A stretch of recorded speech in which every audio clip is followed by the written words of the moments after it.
So our notes today are going to be on the definition of the derivative. This word derivative, our whole entire next chapter, chapter 2, is actually going to be on derivatives. And we'll talk about that word in a minute. But first I just want to review average rate of change. And so average rate of change, really, like, I know we have the whole f of b minus f of a divided by b minus a, which, algebra 1 would just kind of be similar to saying y2 minus y1 divided by x2 minus x1. But really, the whole definition, like average rate of change, we think of it as the slope between 2 points. So if I just got 2 points, right, A and B, it's the slope between those 2 points. So if we connected them with a straight line, or an almost straight line, it's the slope. Average rate of change is the slope of that line right there. Now, in real life, sometimes that can be useful, like if you're driving a car to the beach and you think, if I average about 65 miles per hour, and then I know, if I drive for 2 hours, right, then I know I'm going to go, basically, that means I'm going to have to drive 130 miles.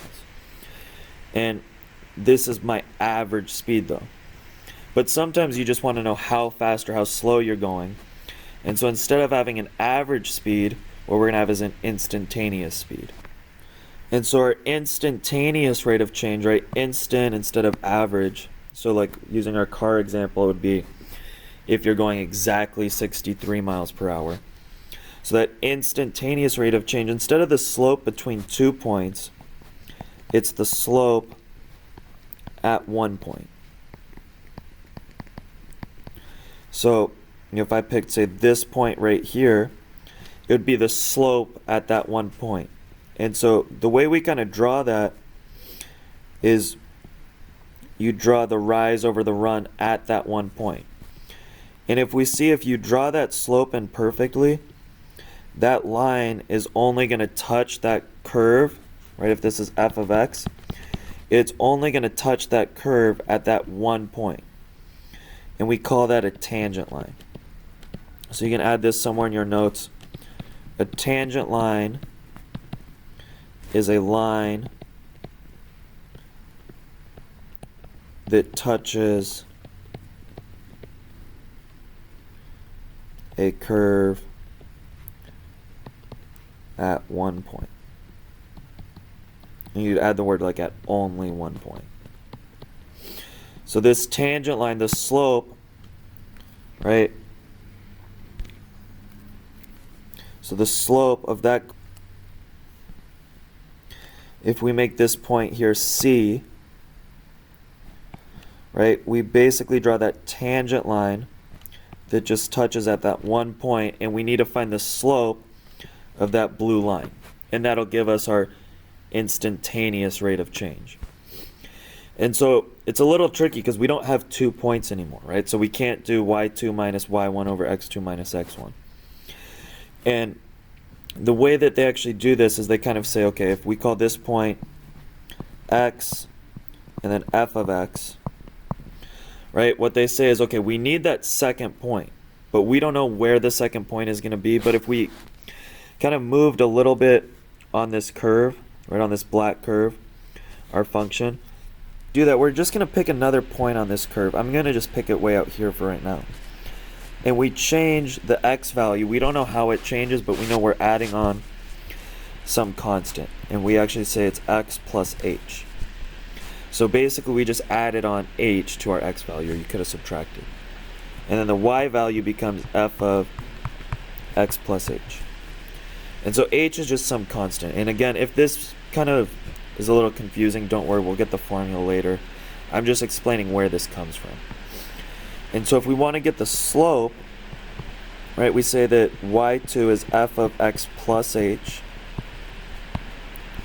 minus y1 is f of x divided by x2 is x plus h minus x1 is just x.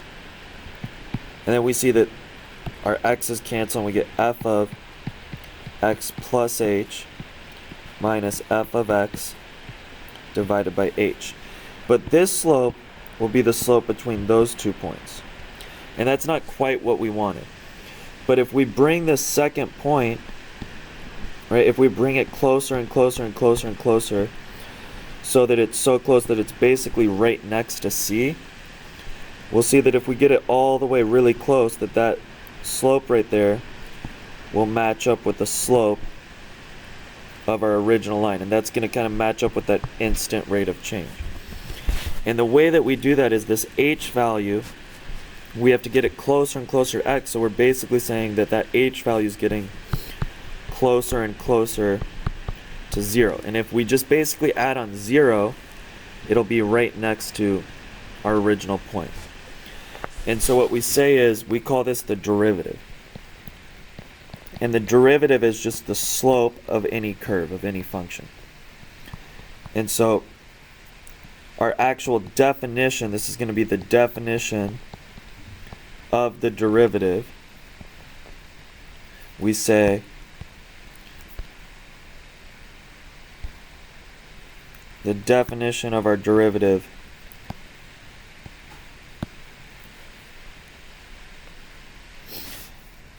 is, and we use some symbols, so this dy dx, and right now we're going to say y prime and f prime of x. These are all 3 symbols. We're going to have to start memorizing these. That little apostrophe, we pronounce it prime. Okay, so you would say dy dx, y prime, and f prime of x. All 3 of those are just words for the derivative. So each one of those, they just mean that word derivative. Okay, so our definition of the derivative, I'm going to use dy dx. We say dy dx, which just means the derivative or the slope. Right? Every time you hear derivative, I want you to think in your head slope. Dy dx is equal to the limit as h approaches 0 of f of x plus h minus f of x divided by h. And that's our official definition of the derivative. And like I said, that just means we're kind of picking this point, right? We pick our original point, and that's x comma f of x. And then we're going to pick this new point that's going to be right as close as possible. And that point is, we added on h, and f of x plus h. And as we bring it closer and closer and closer, they get so close that the slope is the same as it would have been for just our original point. And we calculate that, right, using this formula here, and that's going to give us the slope. So if we do that, the answer is the derivative, or another word for derivative is just slope. So that's our definition. That's kind of our formula. I'm going to make one more video, and we're going to do a couple examples using that formula.